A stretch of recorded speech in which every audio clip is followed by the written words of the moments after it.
Its investigation into last month's shooting in Appleton, as we told you just a little while ago, that left 2 people dead. One of those, firefighter Mitch Lundgaard. A news conference to discuss this investigation currently underway down in Appleton. Let's listen in. District Attorney Templis will first announce her decision. Chief Thomas will follow with his comments today, and then they'll take a brief amount of time to be able to answer some questions for you guys as well. A media copy of the current report and videos that are ready to be released will be provided to you at no cost at the end of the conference today. Our records manager, Kathy Alcox, will be over at that table over there and will provide you copies of that DVDs before you leave. Just make sure you have your credentials ready for her to be able to check off who she's giving those to. What is being released today is a full report from the Green Bay Police Department and Appleton Police Department at this time. Over 500 pages of documents. As always, we expect some supplemental lab reports and similar documents to continue to filter in over the next few months. There are 2 videos that will be released to you today. They are videos from the body cameras worn by Sergeant Chris Bees and by Officer Christensen. The total duration of those videos is approximately 53 minutes. It takes several hours to redact those videos, and out of desire for quickly releasing this information to the public, we were forced on triaging what we would decide to be able to release to you today and what would best depict what happened that day. Obviously, they're the most important ones from that day, and they're the only officers that were on scene when the incident occurred. We are also releasing over 1,400 pictures and all the audio consisting of radio traffic and 911 calls as well from the incident. Before we get started, we, the Appleton Police Department, the Appleton Fire Department, want to sincerely thank the majority of the media members for doing their job and for informing the public and the community. You've done it with class and professionalism, and we appreciate that. Your compassion for the family and those involved was noticed, and it was very appreciated by us. If everyone is getting ready to start, we will introduce Melinda Templis, District Attorney for Allegheny County. Thank you.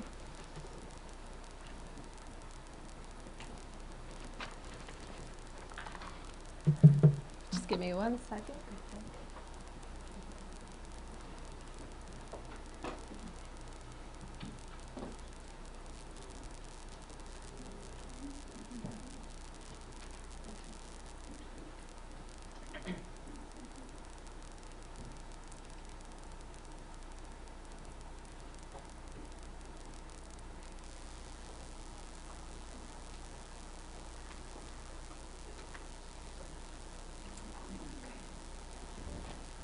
Thank you all very much for being here. I appreciate your patience, as I know we're not starting exactly on time, and I certainly appreciate you waiting patiently. Today I'm here to discuss the tragic events of May 15th at the Appleton Transit Center, and specifically the investigation of the death of Reuben Houston as a result of officer-involved shooting. This was an extremely tragic event that impacted our community, especially the family of firefighter Mitch Lundgaard, the Appleton Fire and Police Departments, and the officers involved, and all of their families. Everyone continues to be in my thoughts and prayers, and I want to extend my deepest condolences to the family of firefighter Lundgaard, who lost a wonderful husband, father, son, and brother. And I want to send strength and support to Brittany Showalter and Officer Christensen as they continue to heal from their injuries. While officers are trained to fire their weapon and use lethal force to protect themselves and the community, it's a decision they hope that they never ever have to make. Incidents like these have a great impact on the officers, their families, and other first responders who are on the scene. The question that must be addressed in determining whether criminal charges against the officers are appropriate is not whether they were right and correct in their beliefs, but rather whether their actions were objectively reasonable and justifiable under Wisconsin law. In assessing the circumstances, there's no question that Sergeant Bees and Officer Christensen of the Appleton Police Department intended to shoot Reuben Houston. I also conclude the evidence demonstrates that when officers fired their weapons, they believed that Mr. Houston was engaged in behavior that threatened the lives of themselves, the firefighters, the paramedics, and citizens in the area of the transit center. Anytime law enforcement officers use deadly force, it's critical to have a thorough, objective, and transparent investigation conducted in order to maintain the integrity of law enforcement and the community's confidence in the result of the investigation.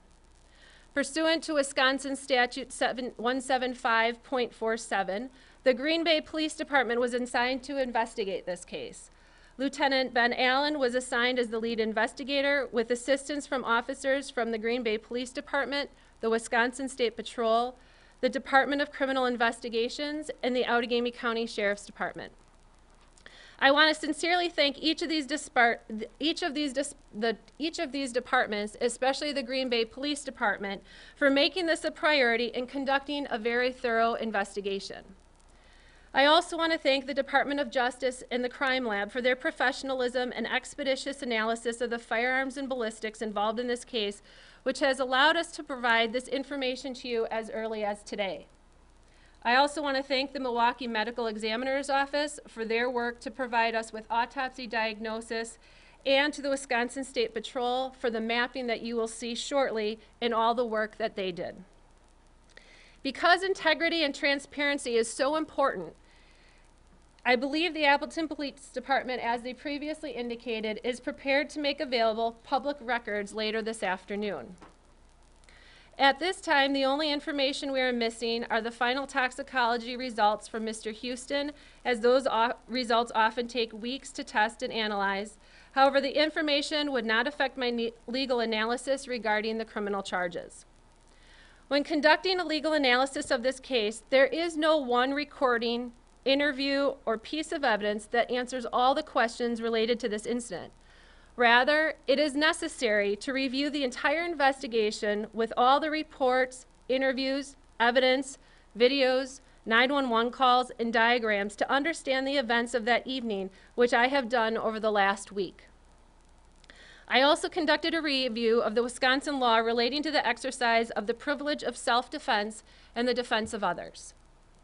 After consideration of all available evidence and assessment of applicable legal rules and principles, I conclude that Sergeant Bees and Officer Christensen acted in an objectively reasonable manner and were justified in their use of deadly force based upon their perceived threat of imminent death or great bodily harm to themselves and others by Reuben Houston. Thus, no criminal charges will be issued against either officer. I have examined and applied Wisconsin law relating to the exercise of the privilege of self-defense and defense of others as set forth in Wisconsin Statute 939.45 and 939.48, as well as the Wisconsin jury instructions and relevant Wisconsin and federal case law addressing affirmative defense of self-defense and deadly force. My determination today only relates to criminal charges, as I would not be able to overcome the affirmative defense of self-defense or defense of others available in a criminal trial against a person who uses deadly force. For the reasons I will set forth, if charges were issued, the state would not be able to overcome that affirmative defense beyond a reasonable doubt, which is our responsibility as prosecutors at trial. The use of deadly force is an affirmative defense to homicide. A person lawfully engaged in self-defense or defense of others is privileged under Wisconsin law to utilize deadly force under certain specified circumstances. The Wisconsin jury instructions, which define the privilege, direct that the reasonableness of the officer's actions be judged from the standpoint of an ordinary, prudent, and reasonably intelligent person in the officer's position, having the knowledge and training that the officers possessed, and acting under the circumstances that existed at that time. That means that we may consider the information available to the officers at the time they made their decision to use deadly force, and any circumstances about which they were unaware would be irrelevant. It also means that the fact the officers have received specialized training that is not typically available to the average citizen is a relevant consideration. I will summarize the significant factual evidence and the analysis which we applied to those facts in an effort to explain how I arrived at that opinion. It is important to recognize that the video captured from the officers' body cameras does not capture what the officers were seeing because unlike stationary video cameras, these devices are affixed to the officers' uniforms and the officers are in constant motion, bent down, and taking cover. No camera captured a clear view of the officers' observations of Mr. Houston. In addition, the Axon body cameras are very sensitive to noise and movements. When reviewing the video, there are times when the recording sounds as if shots are being fired, but the sounds are actually attributed to the officer's movements and voice. Now, if you will give me one moment, I'd like to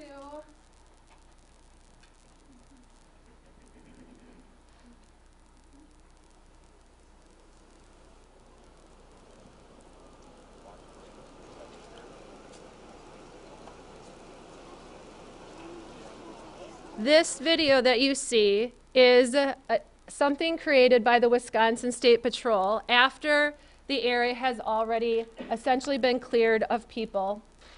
In that, you'll see that it's a depiction of the transit center, which you can see right here on the left. You see the Lamers bus parked right in front of the transit center, and you see the library in the bottom right corner. This is a 360 video. You can see the Appleton Fire Department fire truck parked right in the parking lot where it was originally parked by firefighter Lundgaard. You see a squad nearby, which was not there at the time of the shooting. And you see another squad parked by the transit that was also not there at the time of the shooting.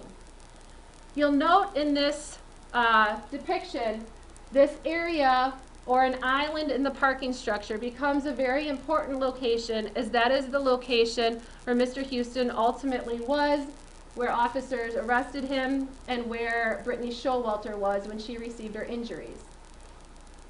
In the bottom island, you'll see this is a point where Sergeant Bees was, and we're going to come back to that conversation as well. As you can see, this video gives you an idea of the location of the buildings as well as where important items were located, such as the bus, the fire truck, as well as the layout of the side of the library.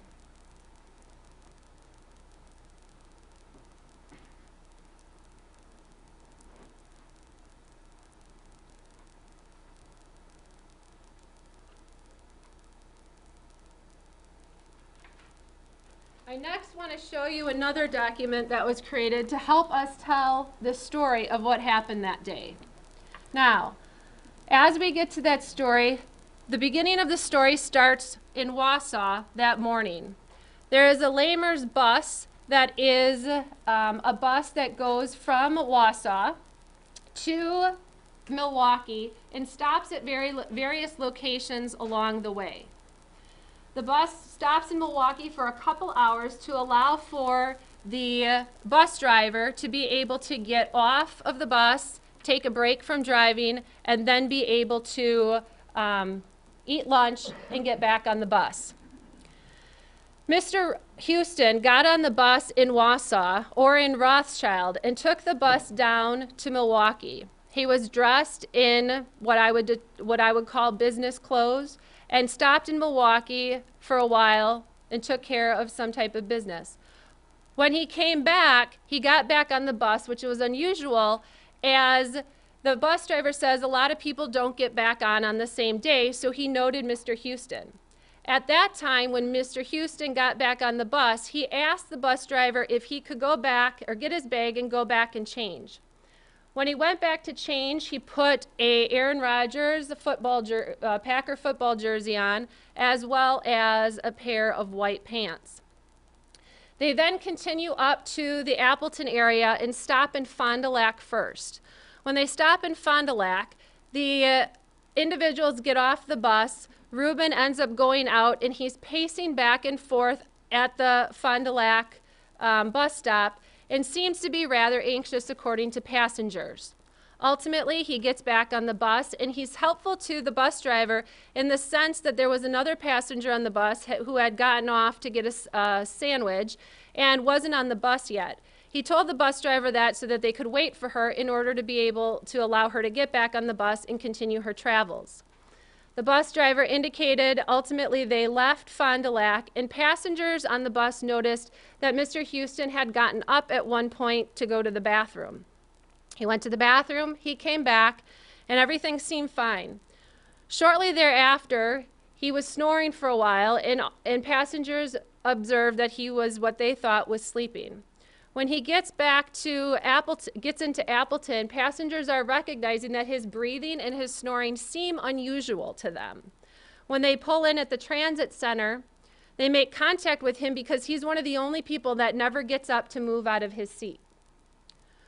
When passengers go to try to wake him up or to just say, hey, we're stopped in Appleton, he doesn't respond, but he continues to snore and breathe loudly, but not often. At that point in time, when they try to wake him and he doesn't respond, one of the passengers believes he's having a seizure, and a call is made to 911. In addition, the bus driver is helping someone with a handicap off the back of the bus using the handicap facilities, and a passenger comes over to him and indicates there's someone on the bus who seems to be having a seizure. At the same time, the security officer at the transit center also comes on board because he's been apprised of the same information. Shortly thereafter, Sergeant Bees, who had been on a previous call, was on his way to get gas and had heard the medical call out and decided to stop there as he knew paramedics and fire were also responding. The fire department gets there first, and firefighter Lundgaard was driving the fire truck, goes to park the fire truck in the library parking lot, and then the other two firefighters get off the rig, come onto the bus with their medic bags in order to start rendering aid while he's parking. The firefighters make contact with him. They observe that he is what they call agonal breathing, and he also has dilated pupils that are the size of like a pinpoint, and they also notice that his breathing is very labored and very inconsistent. When they observe that, that to them is a sign of an overdose. They try to do a chest rub on him to see if that, in fact, wakes him up, and it does not. At that point, they begin administering oxygen to aid in his breathing, at which time the paramedic also arrives, and they identify that this is an overdose situation, and they go and prepare to administer Narcan. Now, Narcan is a drug that is available to reverse an opioid crisis or reverse that opioid overdose. Now, in order to better understand that, the Narcan is temporary. So when you take an opiate, it's common for people to get a prescription that may last somebody 12 hours. And maybe you take that drug every 12 hours, you take it first, it releases that first dose, and then the drug is designed to have a second release of that dose later on during that 12-hour period. Now, Mr. Houston, we didn't know what he had taken at that point in time, but because of what they showed, they tried to administer the Narcan. The first dose was able to allow him to start breathing easier, and then the second dose they gave him helped him in order to be able to come conscious again, because that first dose didn't make him conscious. Once he comes to, Narcan is almost like a light switch. So when you give that to somebody, that person instantly responds and instantly can come to. Mr. Houston did that, which is a sign that that was an opiate overdose, and was able to recognize, in fact, that he was in the Appleton area and knew where he was. Officers begin talking to him and ask him what he took, and he indicated that he had taken some of his wife's morphine. I think he specifically stated he took 4 of them. What we know coming back to that opiate is that when you give that, and it may be a 12-hour duration, that Narcan that was given only has the ability to do that rescue for about an hour. If I was given Narcan right now, it would have no impact on me because I don't have an opiate on board. But when you do, it instantly responds. But it only is able to provide that rescue for approximately an hour. Why that's important is because the paramedics and the fire department firefighters were concerned about his safety and were concerned about whether or not he would overdose again. Because he continued to have that long-acting opiate on board, they were afraid that he would have to be Narcaned again or be given Narcan in an hour or so later because of the amount of morphine he had. The reason that's so important is because they want him to go to the hospital to get medically cleared and make sure he's okay so he doesn't overdose again. They explain that to Reuben Houston, and ultimately Reuben exits the bus, is able to easily on his own walk out of the bus, walk down the steps, and go outside. At which point firefighter Lundgaard had a cot available right outside the door where Reuben briefly sat for a moment. At that point, Sergeant Bees was also there. He also was observing because, again, this was a medical call. This was not a criminal call. So he was just there as an assist to the paramedics and fire. And he asked Houston if he could pat him down to make sure that he didn't have any needles or anything else that would be unsafe that would risk paramedics or firefighters. Now that's important because when he goes forward to ask Mr. Houston if he could pat him down, Mr. Houston kind of swats his hands away and kind of steps back. And he indicates that his legs are bothering him, and that's why he took the morphine. So he starts walking around and kind of moving his legs, saying that his legs were bothering him. At the same time, he kind of stretches, he kind of moves around. All the paramedics, the firefighters, and Sergeant Bees who were there at the time were extremely professional, which I think you will be able to view of these videos, and were very compassionate in terms of wanting him to seek the medical care he needed and trying to explain that. Because Mr. Houston kept saying, he said, I did an overdose, I'm fine, there was no need to have the medical intervention, but they knew otherwise, and they wanted to try to make sure that he got that help. At one point, because he didn't want to be searched, he didn't want to go to the hospital, he indicated that he needed to go home to Wausau because he needed to pay his rent and he needed to see his wife. His wife had some health problems and had been in the hospital that Tuesday and again that Wednesday, and he wanted to return to Wausau in order to be able to go back to her. So he didn't want to go to the hospital because he didn't want to miss the bus and he didn't want to miss a delay in getting back home. Sergeant Bees is still concerned about what to do at that point because he's not sure, it's not a criminal case, but there's that concern about his safety and whether Reuben's making choices that are going to be in his best interest or if he's risking his life and putting himself in danger by not going to the hospital. So Sergeant Bees then contacts his lieutenant in order to be able to have a conversation about that. In order to say, you know, is this a case where we should put him or try to call Outagamie County Crisis and place him on a Chapter 51 or 55 hold because he's a risk to himself? Or is this a situation where, you know, we try to just talk to him, encourage him? During this time, the conversation among all of them seems to be very calm. According to all of the witnesses, it seems to be very conversational. It seems to be very explaining in order to educate Mr. Houston on why he needs to go to the hospital. He again continues to reiterate he doesn't. Well, Sergeant Bees is having that conversation with his lieutenant. Officer Christensen arrives on scene because he hears the dispatch and he's available to also respond and provide additional assistance. He also comes to that area, and when he comes to the area, he stands by the officers, the paramedics and the firefighters as they're continuing to talk to them. Now, also an important thing is there's a woman at the transit center who helps with their operations, and there's also the bus driver there. They're indicating to Mr. Houston that he can't get back on that bus and go to Wausau because they can't take on that liability of having him have an overdose when they're, 10 minutes, 15 minutes, an hour outside of Appleton, and that they really want him to get that medical attention to make sure that he's okay. So at the same time that everyone's encouraging him to go to the hospital, you also have a situation where the bus administrator and the bus driver are telling him he can't get back on the bus. So Officer Christensen is listening to that conversation as well, again, as an assist to this medical call. Sergeant Bees then comes over and comes back, which is where we want to, again, look at this scene.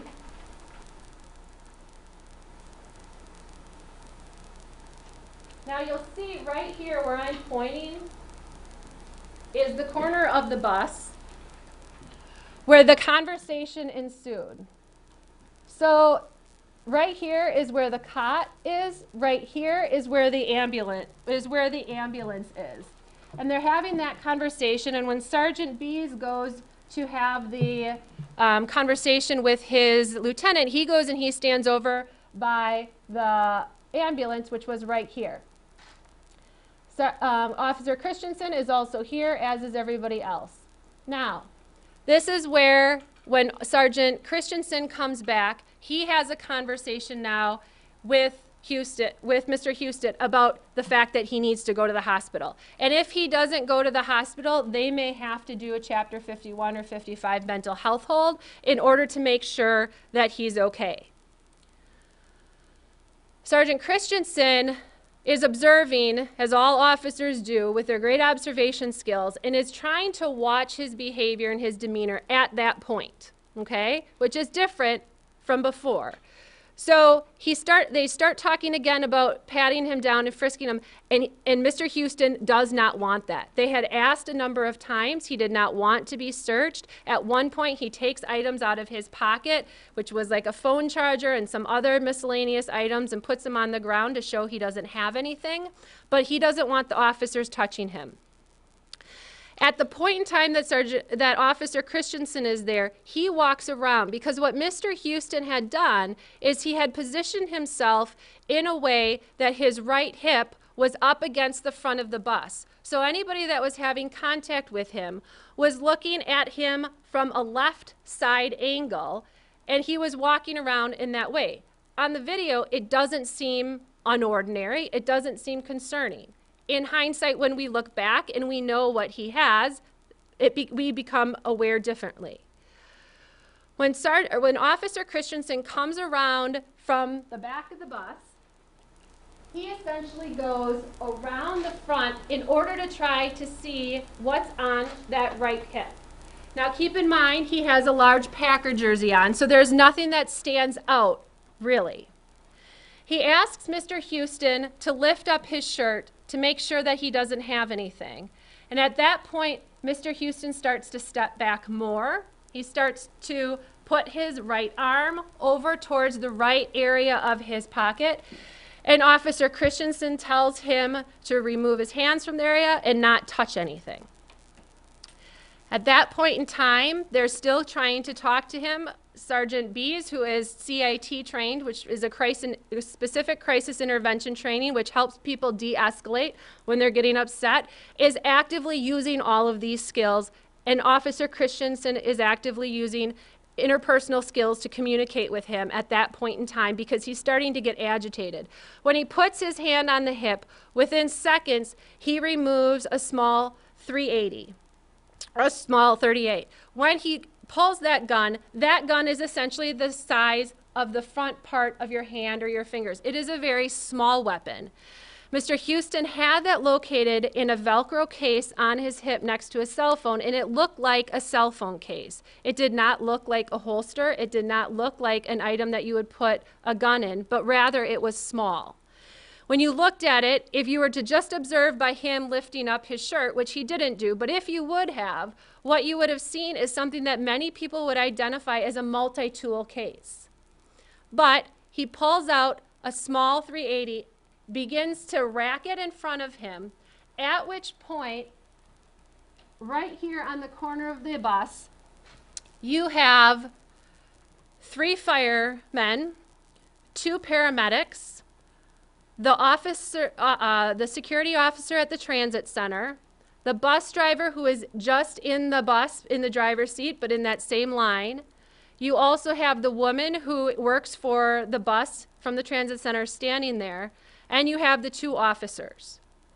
All of those people are there, at which point Houston stands back, racks his gun, and indexes it, and immediately shoots 2 times.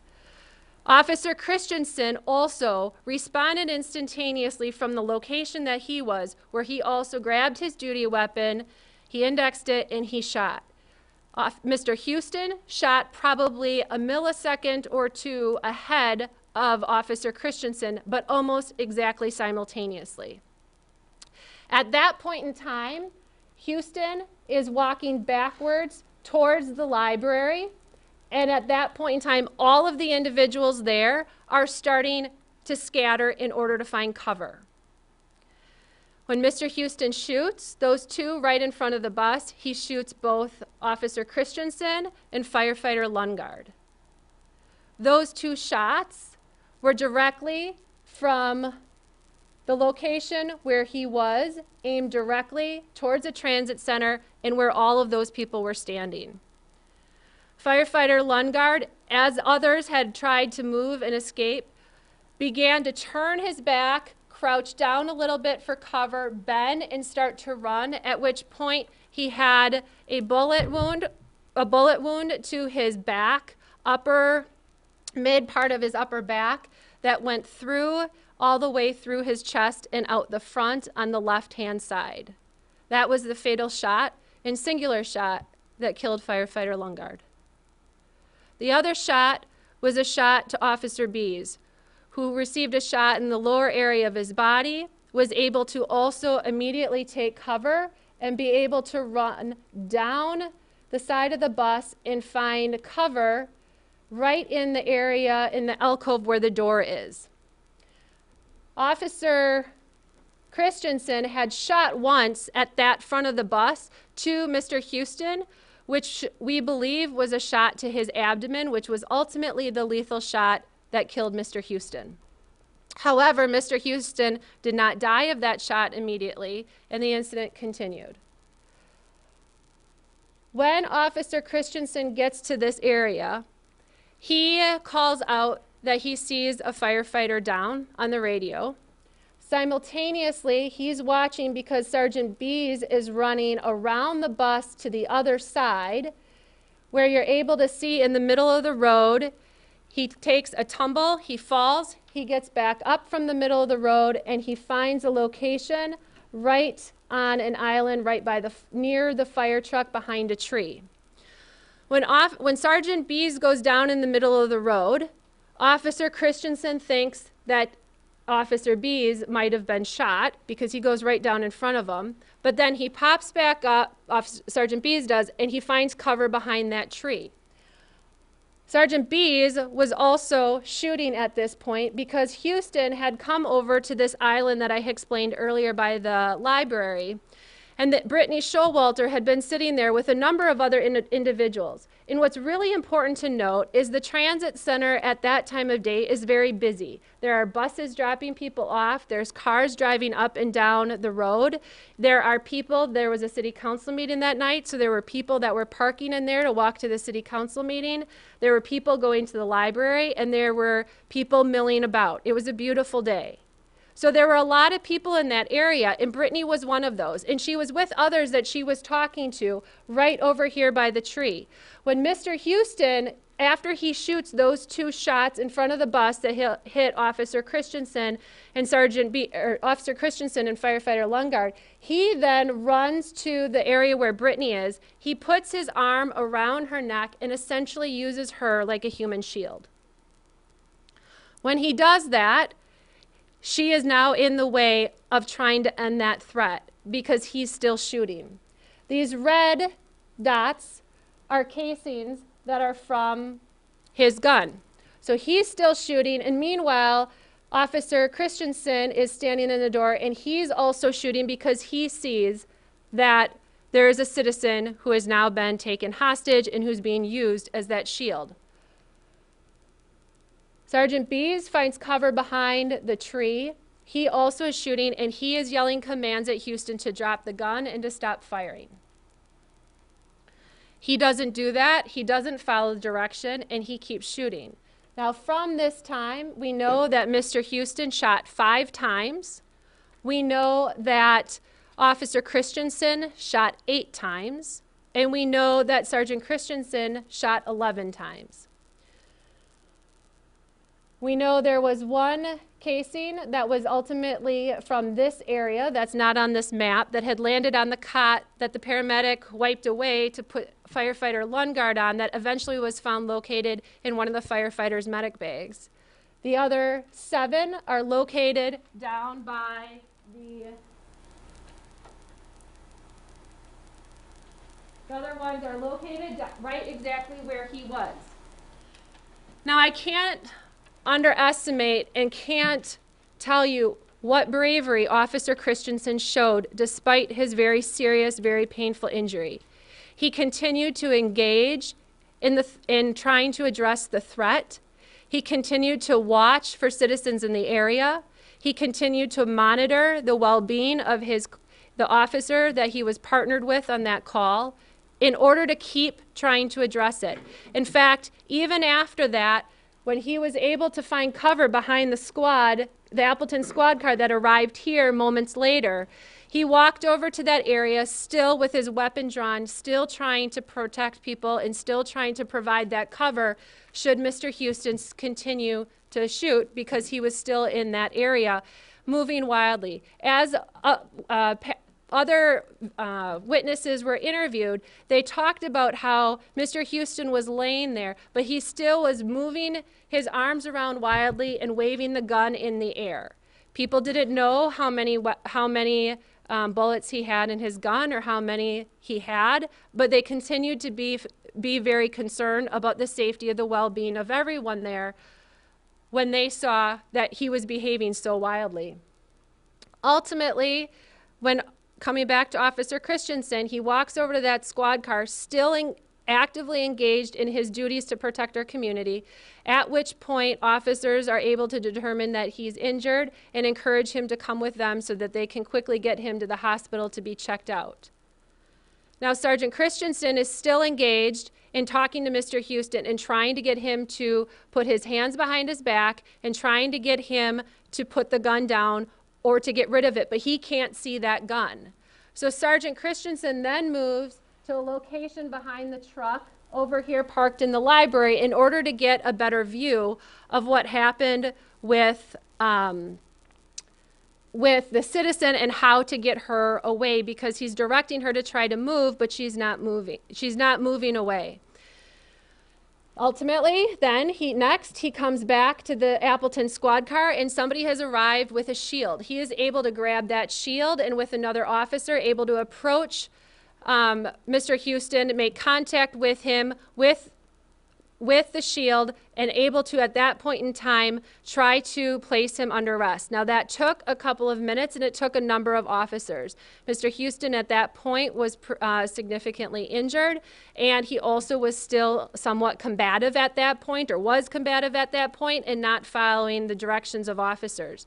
So once officers got there, as soon as one was available to get to Brittany Showalter, that officer pulled Brittany Showalter back into this area behind behind the Appleton squad car, where they had called another paramedic or ambulance to arrive and immediately began rendering aid. Brittany Showalter received an injury to the upper portion of her leg, and she also received a shot to the head. What likely happened is when Sergeant Bees and our Officer Christensen were shooting, because of the way Mr. Houston positioned her, it is likely that she got hit by one of the officer's shots. However, we don't know that and won't know that because there's no DNA that the crime lab was able to get that would be able to indicate to us what that injury or how that injury came about in terms of whose gun it was. The injury that she had grazed the top of her head enough to hit her skull and cause a traumatic brain harm or traumatic brain injury, where she did have to receive surgery to be cared for, but she was able, it did not penetrate her skull or cause further damage. After Brittany is able to be rescued and pulled to safety, and officers are placing Mr. Houston under arrest, they ultimately find the weapon underneath him, which again is the small .380. They place him under arrest, and at that point in time, an ambulance, once the scene is secure and he is cuffed, an ambulance is there and begins rendering aid to him. Ultimately, he dies at the Theda Clark Hospital down in Neenah after the incident had occurred as a result of the injuries. He had injuries to his arm, both of his arms, to his fingers, the one to his abdomen, and then had both of his fingers injured where he was likely holding his gun at that time. The valiant efforts of both Sergeant Bees and Officer Christensen cannot be underestimated in the sense that while this was an extreme tragedy and loss of life with firefighter Lundgaard, and while this was an extreme significant injury for both Officer Christensen and for Brittany Showalter, it is amazing, and other witnesses there also said the same thing, that it's surprising that nobody else got hurt or killed as a result of the gunfire and the behavior of Mr. Houston.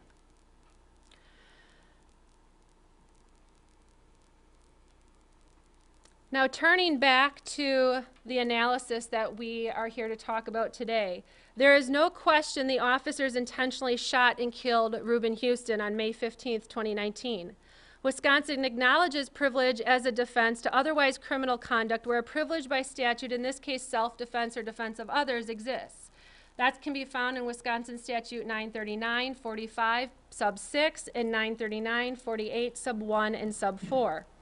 Specifically, 939.48 sub 1 reads, "A person is privileged to threaten or intentionally use force against another for the purpose of preventing or terminating what the person reasonably believes to be an unlawful interference with his or her person by such other person. The actor may intentionally use only such force or threat thereof as the actor reasonably believes is necessary to prevent or terminate the interference.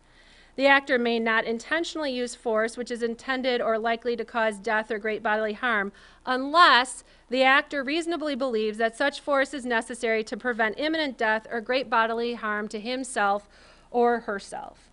Sergeant Bees and Officer Christian saw Mr. Houston rack and point a gun in the direction of them, firefighters, paramedics, other civilians, and then fire his gun numerous times.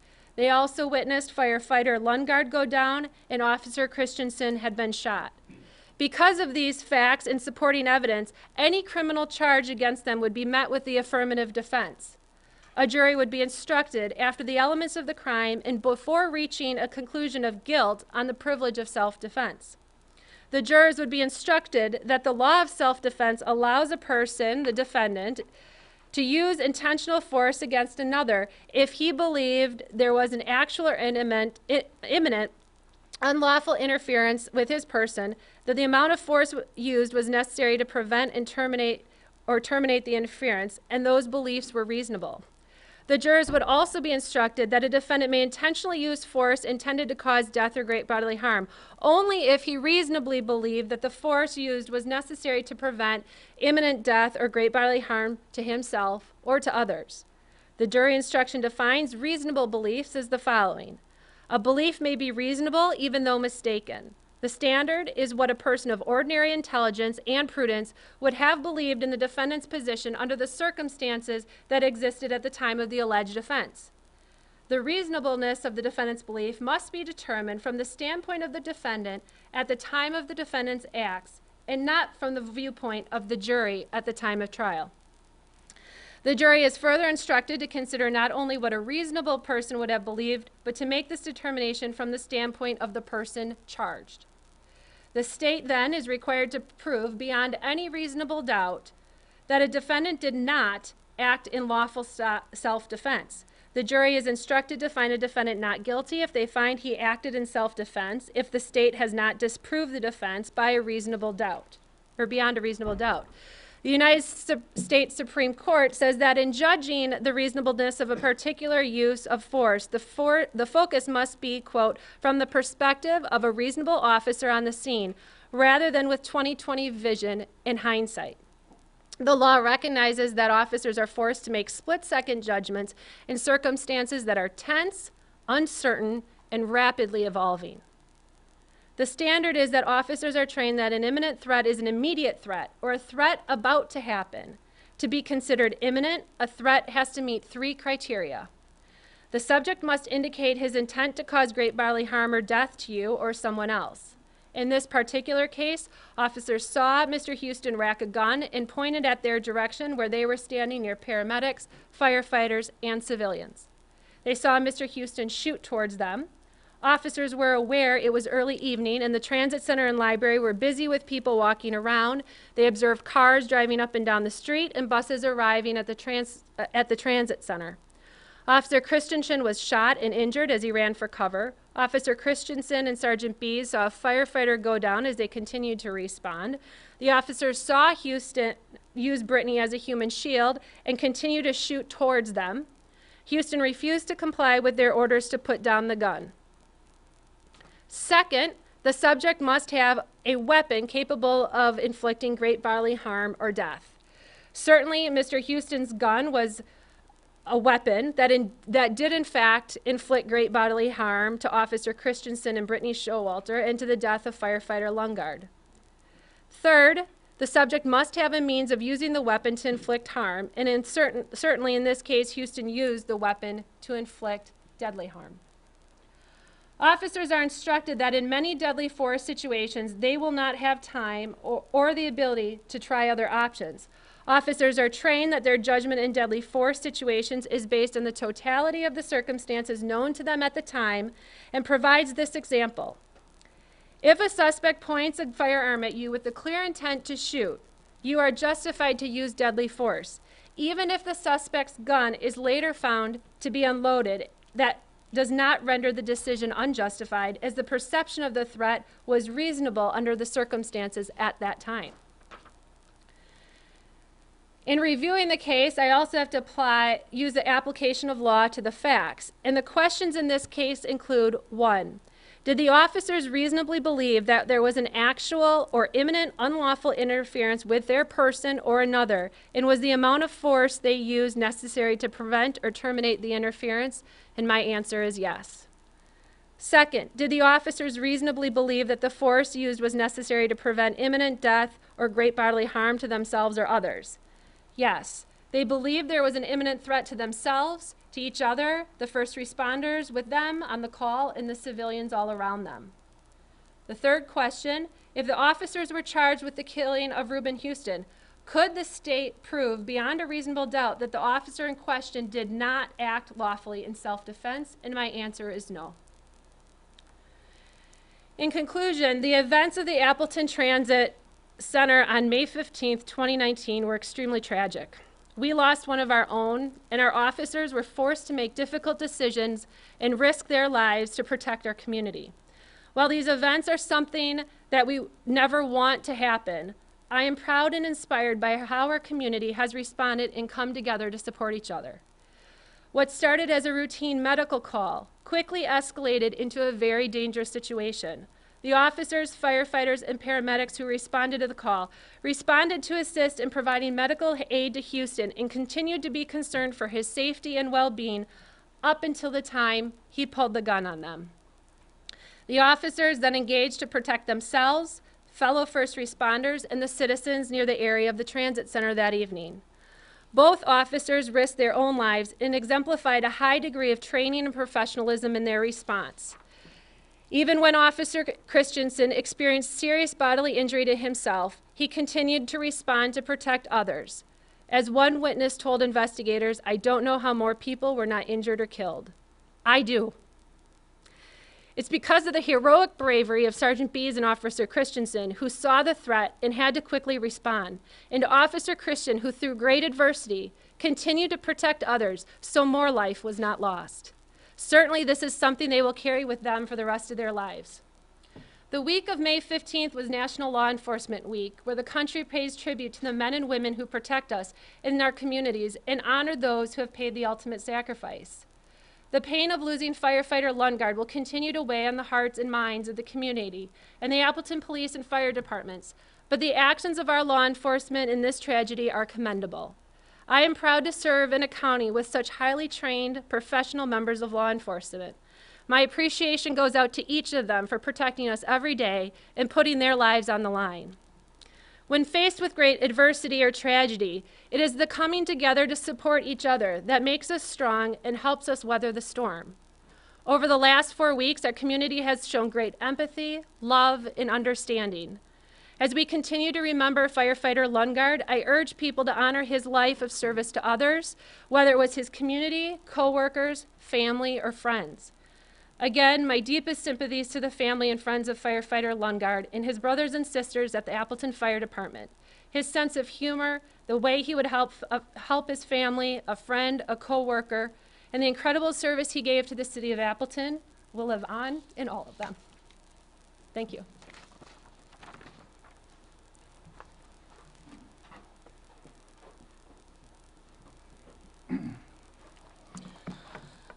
Make a brief statement and then we'll take some questions. I want to start off by offering our condolences to the Lundgaard family. Obviously, they continue to be in our thoughts and prayers along with all the firefighters that have been affected and the police officers. This tragedy has forever changed the lives of many people, most importantly, those of the Lundgaard family. We know there's nothing that we can do to take away the pain, but as a community, we can continue to support them and stay committed to responding to this the way that Mitch would want us to. We thank the Green Bay Police Department for their quick response and timely investigation. We know that this is a very difficult case for them to investigate. Their staff was extremely compassionate and professional. We also thank the special agents of the Wisconsin Department of Criminal Investigation who immediately responded to the scene. I also want to thank the Wisconsin State Patrol for the help they provided that evening and for the work they did reconstructing a very complex crime scene, as you saw. Investigation like this is never done alone.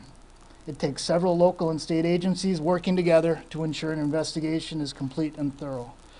It's also impossible to name all the agencies that assisted us at the scene and in the days that followed. But I do want to specifically thank Outagamie County Sheriff Krewald and Chief Greg Peterson of the Grand Chute Police Department for the amazing assistance their agencies provided at the time of the incident and for providing police services to the city of Appleton during the procession and the funeral. The Appleton Police and Fire Departments, our employees and our families are eternally grateful for all the help provided to us during our toughest days. As a community, we need to thank District Attorney Templis and her staff for making their review of this incident a priority. We know how important it is to provide accurate information to the public as quickly as possible, but it can never be at the expense of the integrity of the investigation. And we are thankful for our dispatchers, who are lifelines during incidents like this and who never get the credit that they deserve. Thank you for your dedication and your sacrifice. I've read the reports and reviewed the body camera videos. The body cameras, again, proved to be extremely valuable and well worth the investment that we make in them. Our body camera program protects our officers from false accusations, helps us to gather critical evidence, and strengthens the trust that the community has in us.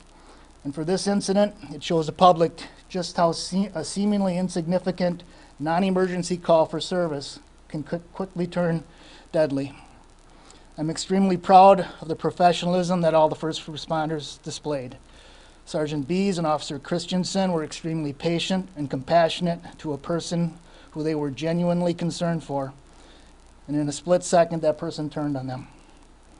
They courageously responded in a way that they have been trained to stop a deadly threat.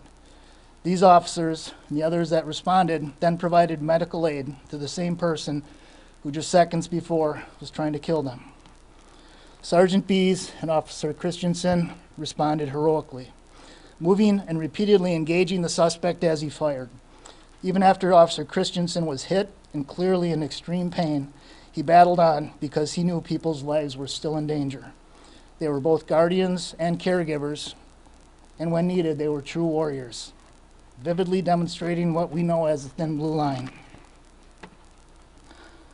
Officers also provided emergency medical aid to Ms. Showalter, which included driving the rescue squad to the hospital so that the EMTs could provide her the critical care that she needed to survive. We ask the community to keep her in your thoughts and prayers as she continues to recover from this tragedy.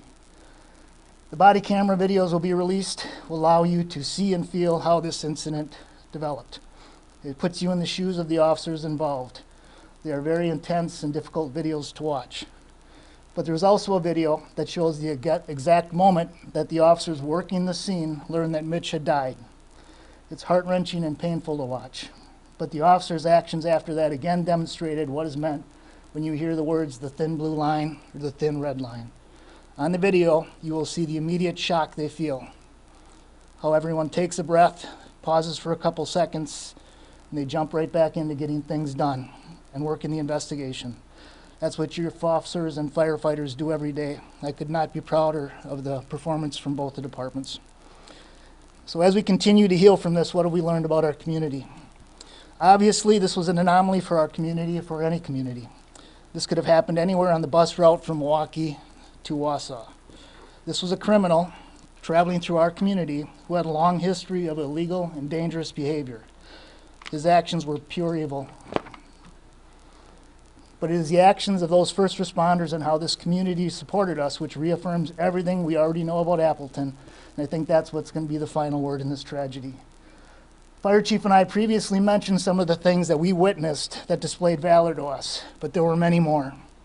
On the videos, you will see heroic, compassionate, and selfless acts from all the first responders, which is only part of the story. It is how this community responded with love, understanding, empathy, and even tears that is as important as anything else.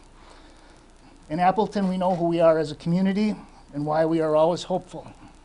It's because of those children that dropped off cards and collected money for the families. It's that young girls' softball team who went out and asked for donations so they could have a cookout with the firefighters and the police officers. It's the countless messages of support and prayers that came from all parts of our diverse community. It's all the hugs we received from community members, including the media, and our fellow brothers and sisters in public service who encouraged us to keep fighting on. It's that amazing turnout for Mitch's procession and funeral, and the beautiful signs and support shown by the tens of thousands of people who line that route.